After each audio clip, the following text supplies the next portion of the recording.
Max Payne à 58K, 6 milliards d'options vont expirer vendredi. Un niveau clé à surtout pas perdre si on veut pas voir le marché chambouler. C'est tout ce qu'on va voir dans l'analyse d'aujourd'hui. Alors prêt, c'est parti.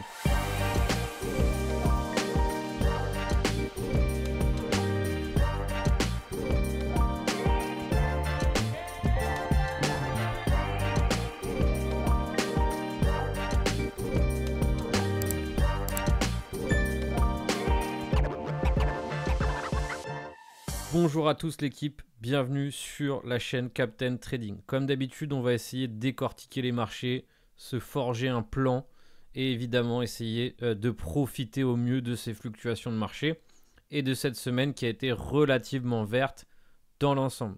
Comme vous le savez peut-être déjà, la grosse news, ça a été la baisse des 0,5% sur les taux d'intérêt. Alors pour l'instant, la majorité des marchés ont réagi à la hausse. Tout d'abord, c'est important de comprendre que c'est la première réaction. Première réaction n'est pas forcément la réaction définitive. Pourquoi ? Parce que la première réaction, c'est la réaction émotionnelle. Il se peut très bien que petit à petit, finalement, le marché en décide autrement. Mais pour l'instant, toujours est-il qu'on a eu du vert sur l'ensemble des marchés crypto compris. Les cryptos se sont relativement bien portés ces 2 dernières semaines. Donc bravo à tous ceux qui ont cru au bottom ou en tout cas qui ont acheté le support au moment où ça faisait très peur et au moment où la majorité du monde était baissière. Je vous rappelle qu'il y a 2 semaines, je vous avais invité sur la chaîne à acheter le support. Évidemment, beaucoup ne l'ont pas fait. Pourquoi ? Parce que ça ne donnait pas envie. C'est normal. Et maintenant que ça devient vert, évidemment, ça donne beaucoup plus envie.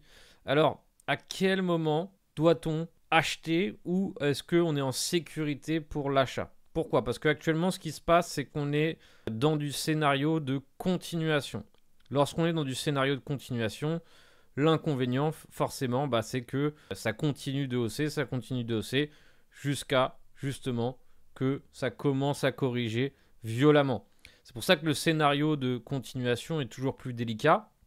Et personnellement, pour veiller à comprendre si oui ou non ce mouvement va perdurer, on a encore des vagues haussières à la hausse à prendre, eh bien pour moi, je pense que ça va se jouer sur le Bitcoin et un niveau clé qu'on va voir ensemble. C'était comme en août. Je ne sais pas si vous vous rappelez, on avait eu aussi une belle vague haussière en août. On a une dizaine de jours fort agréables à trader.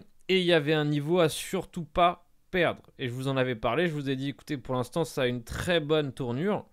Mais si on perd ce niveau, là, dans ces cas-là, le marché pourra se retourner très rapidement. Donc, pour moi, ici, on a toujours ce même niveau. Donc, c'est un niveau presque similaire à celui qu'on avait eu la dernière fois. Mais c'est vrai que si on perd ce niveau, il y aura forcément une correction importante. Qui dit correction importante ne veut pas dire que l'ensemble de ce qui s'est mis en place, l'ensemble des structures haussières qui ont commencé à se dessiner sur certains altcoins, etc., sont complètement effacées. Non, ça indiquera probablement qu'il y aura un autre bain de sang, une autre cascade de liquidation et potentiellement plus de consolidation pour les jours prochains. Ensuite, qu'est-ce qu'on a comme d'abord chart monthly sur le Bitcoin. C'est très important de partir du monthly pour essayer de comprendre où on en est sur le Bitcoin et à quoi ça ressemble sur le Bitcoin. Il faut savoir qu'actuellement, bien que ça paraît, on a l'impression d'avoir eu des corrections énormes sur le Bitcoin et qu'on ne s'en sortira jamais. Il faut savoir que pour l'instant, on est toujours sur un énorme range, un range relativement serré avec beaucoup d'open interest ici, avec beaucoup de mèches qui clôturent au-dessus des 23,6. Comme vous pouvez le voir ici, actuellement, on n'a jamais réussi à clôturer au-dessus des 23,6. On a toujours réussi à réintégrer les 23,6. Donc, c'est ce qu'on appelle un range relativement serré. Il faut savoir que, techniquement parlant, ce genre de range a plutôt tendance à casser à la hausse. Alors, évidemment, rien n'est sûr. Mais en tout cas, pour l'instant, il n'y a rien de baissier sur ce graphique. Ou en tout cas, il n'y a rien qui invite à dire que c'est la fin du monde ou la fin du bull run ou peu importe, hein. Pour l'instant, c'est juste un range, une consolidation, et lorsqu'on sortira de ce range, ça sera évidemment explosif et violent. Donc pour l'instant, on est toujours dans ce range, et en weekly, on est toujours, on va dire, dans un range weekly. Pareil, hein, on est dans la même situation. On a un shop qui est relativement chargé en weekly, ce qui nous indique, hein, que le marché est de plus en plus prêt à envoyer un vrai mouvement, un mouvement violent. Donc ça, c'est pareil, on va surveiller ça de très très près. Pour l'instant, je sais qu'il y en a beaucoup qui crient au bull run et qui crient à la FOMO comme quoi ça va partir sans nous, etc. Il y a encore du travail en weekly pour qu'on puisse se dire que le marché est en bull run. Si on parvenait en weekly à s'affranchir des 65K, d'accord, ça serait la première étape pour valider un W weekly. D'accord, comment on validerait un W weekly? On enverrait ici sommet creux, un sommet plus haut que le précédent, et ensuite il faudrait donc, une fois qu'on a un sommet plus haut que le précédent, ça ne sera pas terminé, il y a une autre étape, ça serait l'étape du creux au-dessus du précédent. Et là, dans ces cas-là, on a un début de retournement. Et le retournement se validerait en weekly lorsqu'on enverrait un autre sommet au-dessus du précédent. Et là, dans ces cas-là, on a une figure en W. Et dans ces cas-là, on pourrait avoir, on va dire, ce qu'on appelle une tendance haussière weekly. Donc pour l'instant, il y a du travail. Il y a encore beaucoup de travail. Et donc c'est pour ça que ça ne sert à rien d'être beaucoup trop émotionnel quant au fait qu'on va partir. Si ça se trouve, on va partir, ça va partir très vite, etc. Mais pour l'instant, il faut savoir que sur le Bitcoin, il y a beaucoup d'enjeux, beaucoup de résistances majeures. Et tant qu'on n'aura pas franchi ces résistances majeures, ça ne servira à rien de s'exciter comme des malades. Donc, prochaine résistance majeure, c'est les 65 000 $. D'accord? Donc, 65 000 $, on va dire que c'est la target la plus proche auquel on fait face actuellement. C'est là où réside la liquidité weekly. Et donc, c'est là, on va dire, où il y a les stop-loss, hein, la majorité des stop-loss qui traînent si on va se diriger vers ce niveau. C'est forcément là où on va entraîner des liquidations et des cascades de liquidation. Ainsi, 65 000, c'est la prochaine target court terme du prix en weekly. Forcément, ensuite, hein, vous le verrez, il y aura la prochaine target, à savoir les 70 000. Pour l'instant, on est relativement proche des 65. C'est pour ça qu'on pourrait se dire qu'on va probablement, potentiellement, aller chercher les 65. Sauf que, personnellement, il y a un niveau important que j'estime qu'on ne peut pas perdre si on ne veut pas voir le prix décrocher. Et ça, on va voir que peu importe si le prix va d'abord chercher les 65K ou ne va pas chercher les 65K, j'estime que si on perd les 63 000 en clôture et qu'on commence à réintégrer sur le niveau, là, ça va commencer à être relativement dangereux. Le deuxième niveau qui va, on va dire, confirmer un petit peu cette baisse ou qui va confirmer un petit peu ce mouvement qui pourrait être un mouvement baissier fort, c'est si on perd les 61 800.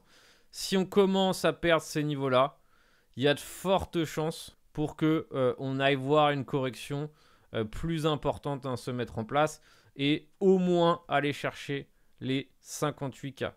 Je vous rappelle que 58K ici correspondent aussi au max pain de ce vendredi. 5 milliards d'open interest qui expire vendredi.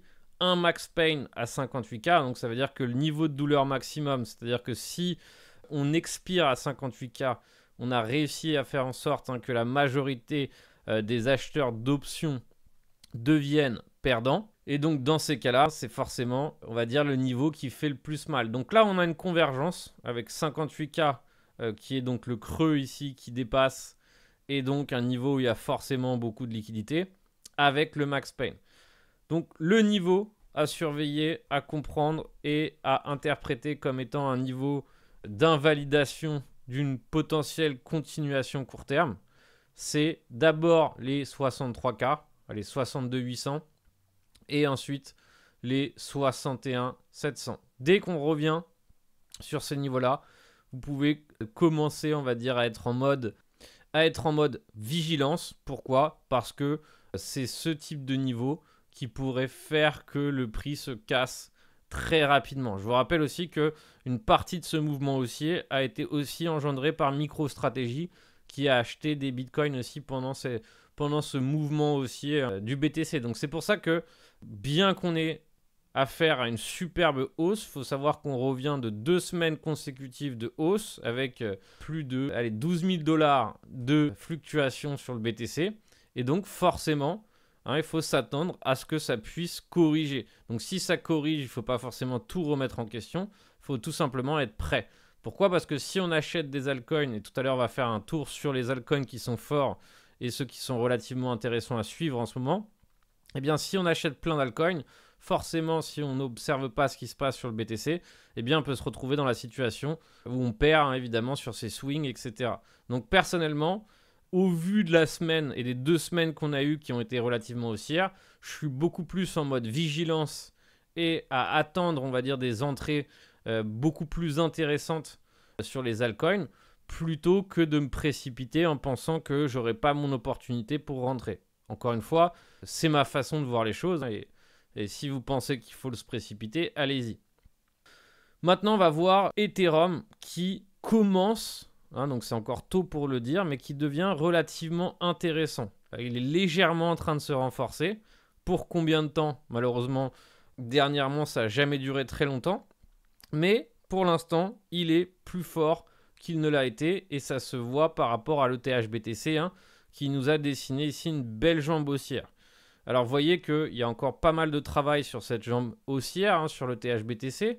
On a encore du boulot dessus. En revanche, on voit que ça commence à être intéressant. Et Ethereum, on va dire, est potentiellement, et c'est un peu tôt pour le confirmer, mais ça commence à se mettre en place, il est potentiellement ici en train de dessiner un W daily. Si on compare l'Ethereum par rapport au Bitcoin, c'est que Ethereum est sur des supports. D'accord ? Il est sur des supports long terme. Bitcoin est sur des résistances long terme. C'est ce qui pourrait faire que potentiellement ici, Ethereum a plus de jus pour pouvoir s'affirmer. Et donc, c'est pour ça que ces prochaines semaines, je serai relativement attentif à Ethereum. D'accord ? Je serai relativement attentif à ces mouvements. Je vais bien monitorer ici ce qui va se passer sur Ethereum. Et actuellement, en plus, on est sur un pivot au niveau d'Ethereum. Un pivot, c'est quoi ? C'est une zone qui était support. Comme vous pouvez le voir, support. La zone des 2540, et qui a l'air de maintenant vouloir être franchie à la hausse. Donc c'est un peu tôt pour le confirmer. Et si elle est franchie à la hausse, elle deviendra support à nouveau. Support, résistance, potentielle cassure de résistance, et elle deviendra support par la suite. Donc pour l'instant, c'est pas encore confirmé, on n'a pas encore vraiment cassé la résistance, on a clôturé une journée au-dessus de la résistance, ça ne valide pas forcément, on va dire, la cassure de cette résistance, mais c'est plutôt bon signe. Et l'avantage, c'est que si on arrive à s'affranchir de cette zone pivot, eh bien la prochaine target se situe à 2800, ce qui est relativement intéressant. Ça fait pas mal de chemin pour hausser, ça fait pas mal de performance en cas de réussite, donc c'est pour ça que c'est relativement intéressant que de voir Ethereum légèrement plus fort. Le shop sur Ethereum est chargé à fond en daily. Donc s'il continue, on va dire, à se décharger dans le sens de la hausse, eh bien on n'aura aucun mal à aller chercher 2800. Le seul bémol, c'est évidemment si BTC perd la zone des 63 000. Si il range entre 63 000 et 65 000, ça serait plutôt pas mal parce que ça permettrait à Ethereum de s'affirmer, à d'autres altcoins de continuer à hausser, et ça permettrait aussi évidemment aux altcoins qui performaient plutôt bien à envoyer une continuation haussière. Voilà un petit peu pour Ethereum. Je pense qu'on a fait le tour sur Ethereum qui est relativement intéressant. Donc conclusion, sous résistance, on a l'air de l'avoir franchi, ce qui est plutôt pas mal. Shop chargé qui a commencé à se décharger, donc potentielle continuation du mouvement haussier en approche. Et maintenant, on va voir, on va dire, ce qui se passe sur le marché des altcoins. Alors tout d'abord, on va voir un des trades que j'ai pris avec le groupe VIP. Donc je vous rappelle qu'on a un groupe VIP pour mes affiliés. Donc si vous avez un compte Bluefin, ZoomX ou BitGet, eh bien vous pouvez rentrer ici sur ce groupe d'affiliés dans lequel parfois je partage des plans de trading. Donc le plus beau plan de la semaine, on va quand même lui donner la palme à FTM. Donc on va revenir sur le plan FTM qui était magnifique et qui a été, on va dire, en plus une des meilleures performances de la semaine en termes d'altcoin. C'est pour ça qu'on va aller le voir dans l'analyse pour voir un petit peu que se passe-t-il sur FTM, est-ce qu'il reste de la place ou pas. FTM, là c'est le plan que j'ai partagé, hein, donc vous voyez ici c'est un plan de type breakout. Pourquoi? Parce qu'il y avait beaucoup de cartes qui s'alignaient ici pour un potentiel breakout et ce coin je le surveillais depuis longtemps et j'estimais bien que les cartes pour partir et exploser commençaient à se mettre en place et c'est ce qu'il a fait, il a littéralement explosé. On a explosé ma target, j'avais on va dire une target à 61, on est monté jusqu'à 65 je crois. Donc énorme plan qui a été partagé pour les affiliés. D'ailleurs je vous rappelle que pour les affiliés Bluefin et tous ceux qui veulent rejoindre Bluefin, en ce moment il y a une compétition où on peut gagner jusqu'à 6 000 $ de prix pour ceux qui veulent participer à la compétition. Donc je vous invite à, si vous n'avez pas de compte Bluefin, à utiliser mon lien Bluefin, il est dans la description, vous aurez moins 10% sur vos frais et vous pourrez participer à cette compétition. On peut gagner jusqu'à 6 000 $. Et évidemment, je vous rappelle que vous rejoindrez le groupe VIP. Alors maintenant, on va s'intéresser à FTM. Pourquoi FTM? Donc c'est parce que c'est le plan que j'ai partagé avec la communauté et les VIP, mais aussi parce que ça a été une des plus grosses performances de la semaine. Donc vous le savez, c'est bien quand on trade de trader les coins qui sont forts, de trader là où il y a de la force. Et actuellement, on pourrait dire que FTM fait partie des coins forts et des coins où il y a de la force. Ainsi, FTM, donc très intéressant, donc où on se trouve actuellement. Donc actuellement, on se trouve sur une zone qui risque de faire office de résistance. Entre 63 et 70, c'est ce qu'on appelle une zone de supply. Qu'est-ce qu'une zone de supply? C'est une zone où il y a beaucoup de monde qui sont friands de revendre leurs coins. Pourquoi? Parce qu'ils ont été perdants pendant très longtemps. Vous voyez qu'ici, par exemple, ça a été une zone de support pendant très longtemps. Et maintenant, on va dire que ça devient une zone de résistance. Donc, pour l'instant, ce qu'on peut constater, c'est qu'il consolide de façon très serrée. Qu'est-ce que ça veut dire? Ça veut dire que pour l'instant, il ne lâche pas. S'il ne lâche pas, qu'est-ce que ça veut dire? Eh bien, qu'on peut continuer à avoir un peu de hausse sur le coin. Donc, forcément, la hausse risquera d'être moindre comparé à la hausse qu'on a pu avoir ces 2 dernières semaines. On a une explosion, littéralement. On ne peut pas faire plus explosif que ça. Le shop est chargé à fond en H4. D'ailleurs, je crois que la semaine dernière, je vous ai partagé un plan de trading sur le FTM aussi qui a bien fonctionné. Donc, c'était un plan de range. Et il a parfaitement performé. Donc, n'hésitez pas à commenter si vous aimez ce type de plan de trading comme je vous ai partagé la semaine dernière. Si ça vous plaît, évidemment que je le referai. Donc actuellement on est sur un range plutôt serré.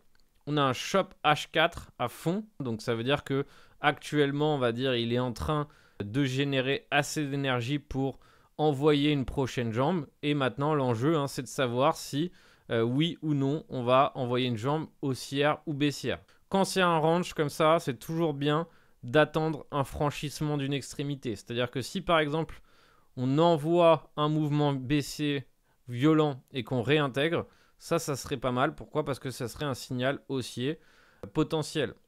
Pareil, si on sort de ce range et qu'on le réintègre, là ça serait un signal baissier potentiel. Alors ça serait un signal baissier potentiel contre tendance. Là on est encore en zone neutre, donc c'est pas forcément l'endroit idyllique pour se placer pour l'instant. Donc à surveiller de près.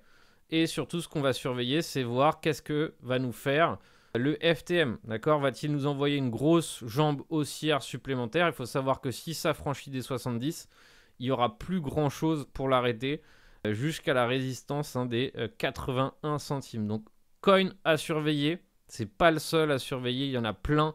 Donc si vous avez un coin à surveiller que vous souhaitez analyser pour la prochaine analyse, eh bien mettez-le en commentaire et je serai ravi de l'analyser pour vous.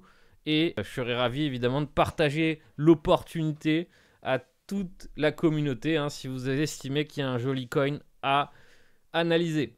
Alors d'abord, on va partir sur une session scalp que j'ai fait avec la stratégie de FX. Donc énorme stratégie qu'on verra lors du webinaire. Là, on va revenir sur un scalp que j'ai pris ce matin avec la méthodologie de FX et son screener. Et donc évidemment son indicateur technique ici qui permet d'avoir les consolidations et les TP et les SL. Donc le même schéma ici, tout à l'heure je l'avais exactement là où j'ai pris mon TP et mon SL. Donc il y avait eu le signal sur le screener. Donc le screener, c'est une feuille de calcul qui est mise en place toutes les minutes ou qui nous indique des nouveaux coins à trader et qui sont instantanément prêts à exploser. Qu'est-ce qui s'est passé ? C'est affiché sur le screener. J'ai vu que le home était sur le screener. J'ai attendu d'avoir mes confirmations. Personnellement, j'ai vérifié aussi avec ma méthodologie de price action. Et quelques minutes après, le coin a explosé et est venu chercher la target. Donc l'avantage de ce screener et l'avantage de cette méthode, c'est que c'est une méthode relativement explosive. C'est-à-dire que ça va très vite. Dès que les coins sont affichés sur le screener, normalement, ils sont prêts pour envoyer un mouvement important. Et l'objectif, évidemment, et ça c'est tout l'objet de la méthodologie et du webinaire qui va être mis en place le 6 octobre, eh bien, tout ça sera expliqué. On vous expliquera tout de A à Z pour pouvoir scalper. Ce qui est énorme avec cette stratégie, on va dire, de FX, c'est que peu importe qu'on soit débutant ou qu'on ait du niveau, eh bien, on peut facilement se l'approprier et facilement rentrer en place sur les trades. Et ça, c'est un énorme avantage. Deuxième gros avantage, c'est que ça permet de repérer des coins qui sont prêts à exploser de façon instantanée. Donc on ne perd pas de temps. On est déjà quasiment à la veille de l'explosion du mouvement, ce qui est vraiment intéressant. Alors je vous rappelle que les places sont limitées. Il ne reste plus que quelques places en early bird. Et donc le early bird, c'est un tarif avantageux que vous avez pour les premiers inscrits. Donc profitez évidemment si ce webinaire vous intéresse de ces quelques places qui restent en early bird. Une fois ces quelques places vendues, on passera au tarif normal. Ça va être explosif comme webinaire et surtout si vous vous intéressez au scalping, au trading de court terme et par exemple que vous n'avez pas forcément beaucoup d'heures à consacrer au trading par jour, eh bien c'est parfait et je suis sûr que vous avez adoré ce webinaire. Même moi, je me suis approprié la stratégie et je l'adore. Et j'adore évidemment trouver des coins comme ça qui vont exploser de façon quasi instantanée. On va terminer cette analyse par le render. Et c'est le coin de la semaine. Pourquoi ? Parce qu'on m'a beaucoup demandé sur le render toute la semaine. Donc on va terminer un petit peu sur une analyse moyen terme de render. Alors render, il faut savoir qu'actuellement, il est sur une résistance. Qu'est-ce que ça veut dire résistance ? Eh bien, ça veut dire que pour l'instant, on est encore dessous. Donc, ce n'est pas encore haussier. D'accord ? C'est très bien de vouloir prendre de l'avance. Malheureusement, souvent, l'avance ne sert pas à grand-chose parce qu'on se fait piéger. Donc, tant qu'on n'a pas de clôture significative au-dessus des 5,30, eh bien, ça ne sert à rien de se précipiter sur le render. Si on a une clôture significative au-dessus des 5,30, eh bien, dans ces cas-là, pourquoi pas commencer à être haussier sur le render et à pourquoi pas commencer, on va dire, à se prendre un trade en swing, par exemple, sur le render. Mais pour l'instant, on est sous résistance. Cette résistance des 5,30 jusqu'à présent a été très réactive. La dernière fois, on est resté 5, 6, 7 jours en dessous des 5,30 et on a corrigé. Donc, tant qu'on est sous les 5,30, faut pas s'exciter. En revanche, une fois les 5,30 franchis, ça serait relativement intéressant. Pourquoi ? Parce qu'il n'y a pas vraiment de grosse résistance jusqu'à 7,20. Ici, on a une petite résistance, donc la dernière en cours, la dernière qui a permis au prix de buter. En revanche, c'est une résistance beaucoup moins puissante que par exemple celle des 7,23. D'accord, 7,23, c'est vraiment le pivot clé. Donc, on va dire que si on s'affranchit ici des 5,30 en clôture, ça pourrait aller relativement vite à 7, entre 6,60 et 7,20. Donc, voilà pourquoi ça sera relativement intéressant à surveiller en cas de franchissement des 5,30. Si vous souhaitez acheter avant, eh bien sachez que vous mettez évidemment pas mal de cartes en jeu pour vous prendre un faux breakout. Donc c'est pour ça que personnellement, je ne me précipiterai pas pour l'instant. En revanche, si il montre les signaux intéressants, eh bien dans ces cas-là, pourquoi pas. Mais tant qu'on est sous cette résistance, et je vous inviterai évidemment à la prudence. Pourquoi? Parce que malheureusement, sous résistance, il y a de fortes chances qu'on bute. Donc on verra, clairement un coin à surveiller. Encore une fois, je vous ai dit, si vous avez d'autres coins à surveiller, mettez-les en commentaire, je serai ravi de les analyser. Et en attendant, on se rejoint très bientôt pour un prochain Brief Express. Je vous invite à vous inscrire au webinaire. N'oubliez pas, c'est le 6 octobre si vous souhaitez avoir une stratégie scalping clé en main. Sinon, on se retrouve sur le Discord. Ciao, ciao l'équipe.